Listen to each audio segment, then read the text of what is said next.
Assalamualaikum warahmatullahi wabarakatuh. Kami dari kelompok A14. Di sini kami akan menjelaskan tentang prediksi tingkat minat belajar mahasiswa di masa pandemi menggunakan metode Rauset. Dan kami mengambil studi kasus mahasiswa Fakultas Ilmu Komputer.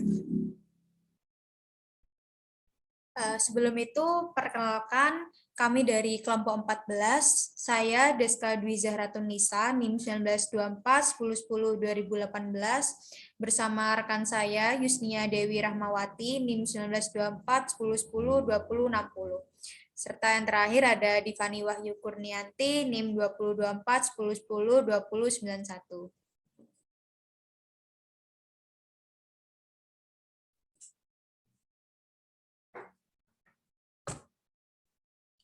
Yang pertama, latar belakang dari masalah kami yaitu karena di sekarang ini ada masa pandemi, jadi kegiatan belajar mahasiswa itu dilakukan secara online.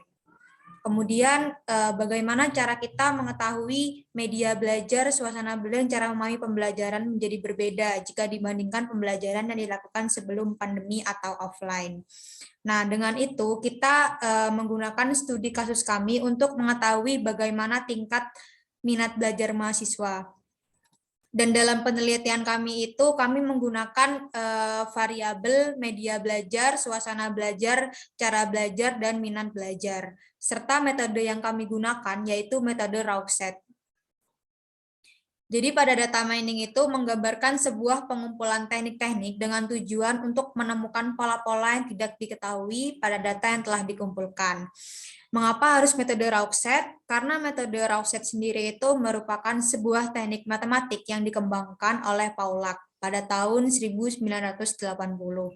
Dan Rauset ini merupakan salah satu teknik data mining yang digunakan untuk menangani masalah uncertainty atau impression dan vagueness dalam aplikasi artificial intelligence atau AI.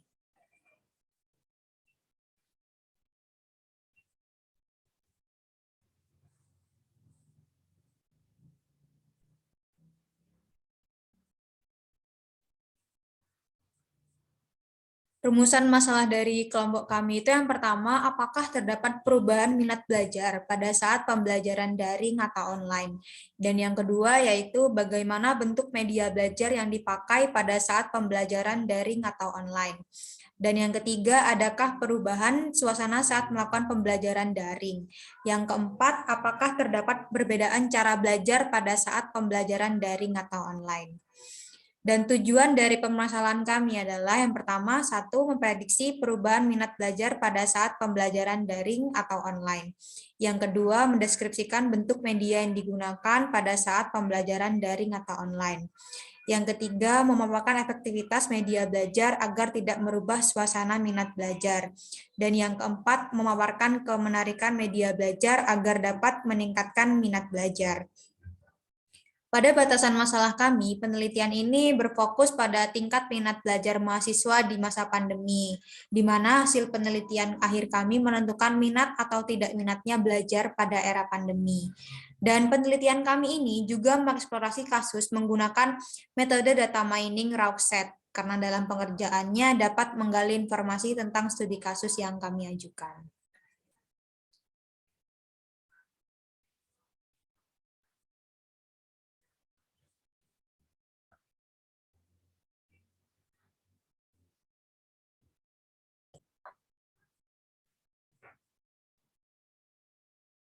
Selanjutnya, manfaat dari masalah kami.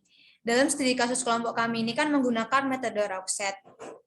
Mengapa harus metode Rauset? Karena metode Rauset ini dirasa mampu menangani atau memprediksi tingkat minat belajar mahasiswa di masa pandemi.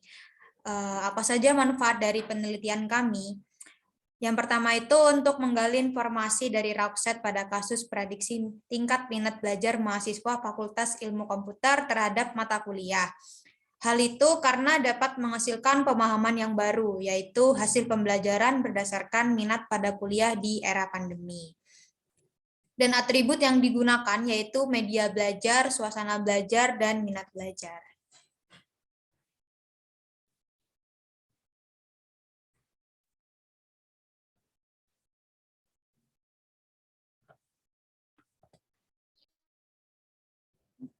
Oke, selanjutnya ada penelitian terdahulu yang akan dijelaskan oleh Divani.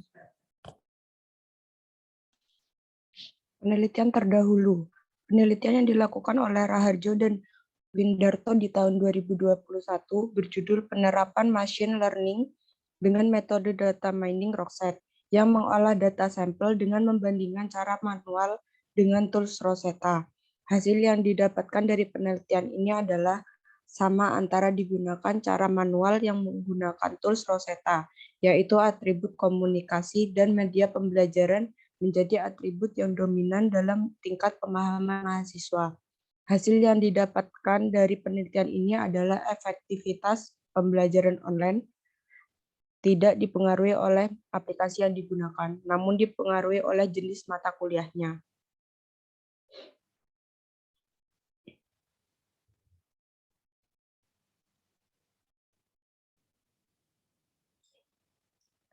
Landasan teori. Yang pertama, data mining. Data mining adalah proses yang mempekerjakan satu atau lebih teknik pembelajaran komputer untuk menganalisis dan mengekstraksi pengetahuan secara otomatis.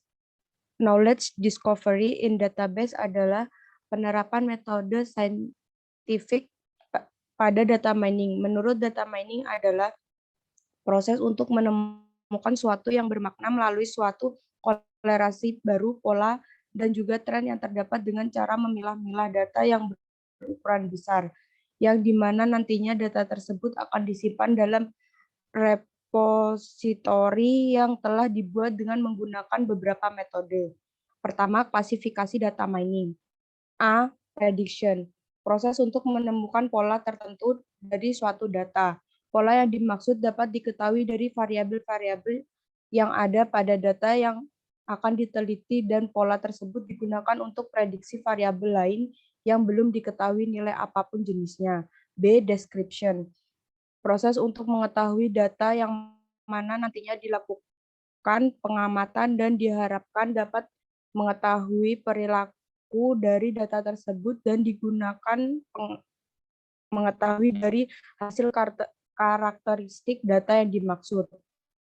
C. Klasifikasi, di mana data yang ada akan diproses hingga akan ditemukan fungsi atau model tertentu yang menggambar konsep dari suatu data dan fungsi tersebut. Nantinya akan memisahkan tiap data menjadi kelompok-kelompok tertentu. D. Asosiasi, digunakan untuk menemukan kombinasi atau aturan asosiatif pada suatu data sehingga akan menemukan informasi tentang hubungan variabel satu dengan yang lainnya.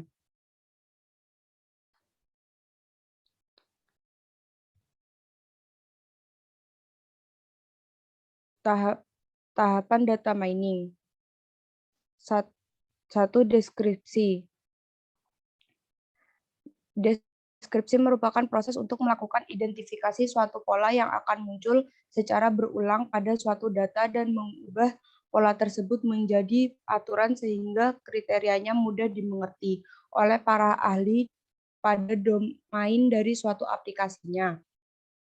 2. Estimasi. Estimasi waktu merupakan numerik yang dibangun menggunakan record lengkap dengan menyediakan nilai variabel target sebagai nilai prediksi yang akan muncul. 3. Prediksi. Pada saat penentuan data, maka harus diklasifikasikan berdasarkan perilaku prediksi dan nilai hasil yang diperkirakan pada waktu mendatang. 4. Klasifikasi.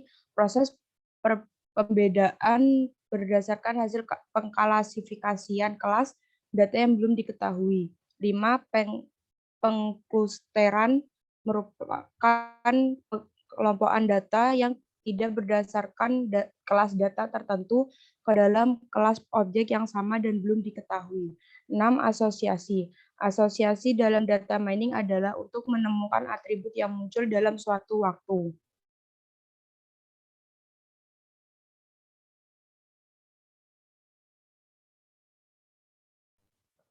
Kemudian ada Rosetta. Rosetta adalah sebuah teknik matematik yang dikembangkan oleh Pollack pada tahun 1980. Rosetta salah satu teknik data mining yang digunakan untuk menangani masalah uncertainty, impression, dan vagueness dalam aplikasi artificial intelligence atau AI.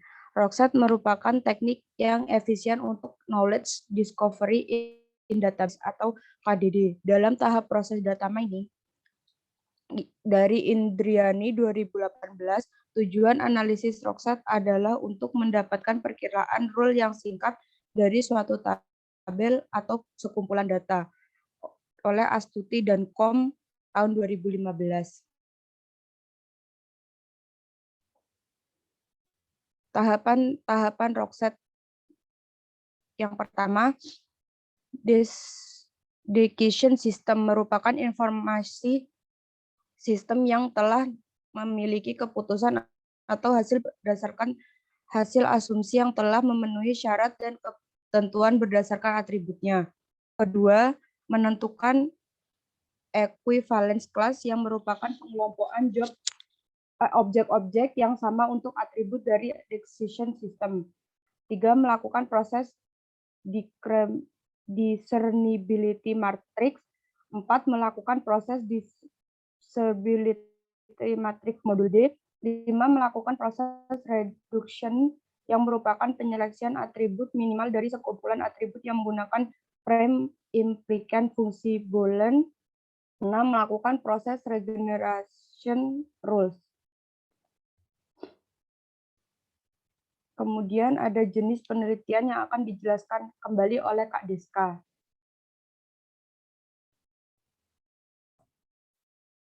Yang pertama ada jenis penelitian. Penelitian kami itu menggunakan jenis penelitian kuantitatif. Mengapa kuantitatif? Karena kuantitatif itu didefinisikan sebagai investigasi sistematis terhadap fenomena dengan mengumpulkan data yang dapat diukur dengan melakukan teknik statistik berupa angka. Dan pada penelitian kami itu menggunakan metode korelasional karena bertujuan melihat hubungan antara satu variabel dengan variabel lainnya. Selanjutnya itu ada objek penelitian. Objek penelitian atau sasaran penelitian kami itu adalah mahasiswa Fakultas Ilmu Komputer Universitas Jember. Dan proses untuk mendapatkan data dilakukan oleh anggota tim kelompok dengan melaksanakan survei melalui platform Google Form. Dan untuk waktu pelaksanaannya itu adalah 9 November 2021. Kemudian tempat dan waktu penelitian. Penelitian kami itu dilaksanakan mulai bulan November. Jadi penelitian kami dilaksanakan secara online oleh masing-masing anggota kelompok melalui media WhatsApp.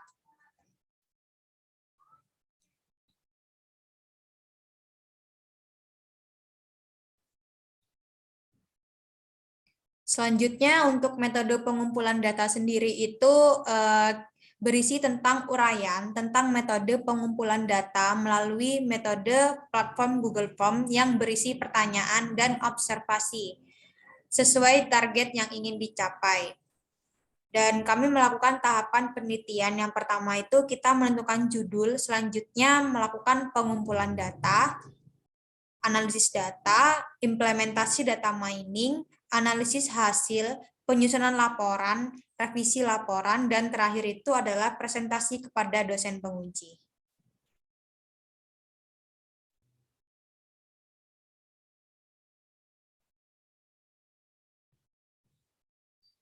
Nah, baik, selanjutnya itu ada cara perhitungan dari metode yang kami pilih yang akan dijelaskan oleh Yusnia Dewi.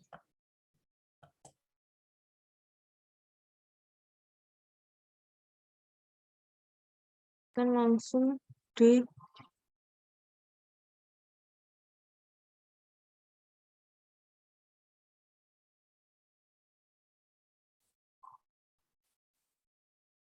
jadi saya akan menjelaskan bagian cara perhitungan. Saya akan langsung menjelaskan di Excel. Ini yang pertama data dari hasil survei kami.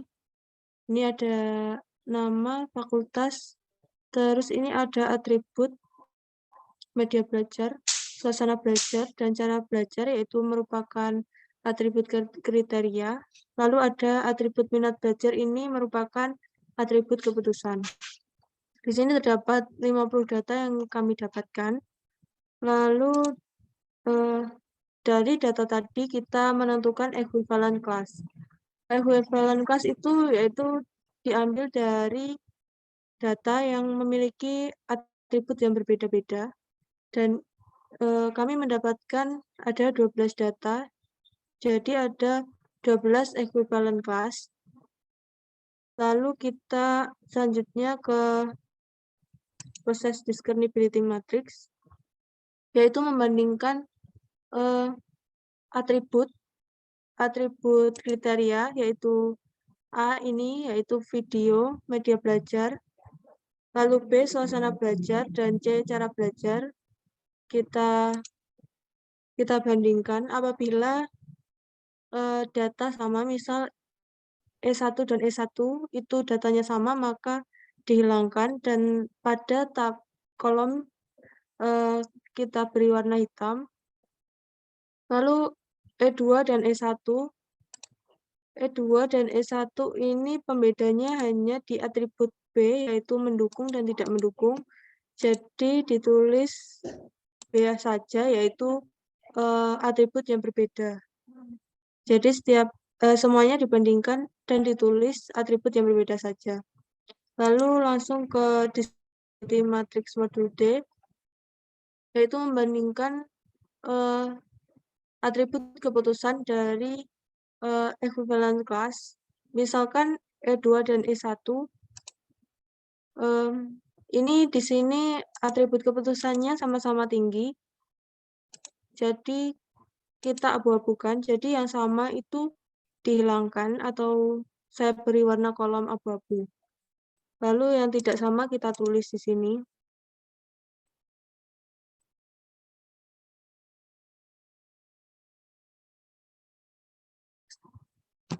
Stop this. Lalu selanjutnya saya akan menjelaskan proses reduction dan generate rules, tapi saya jelaskan di laporan saja. Ini yang pertama kita melakukan proses reduction. Proses reduction ini dihasilkan dari tabel discernibility matrix modul D. Untuk kelas E1 yaitu pada baris pertama ini ada C dikali B tambah C dikali A tambah B dikali A tambah C dikali A tambah B tambah C.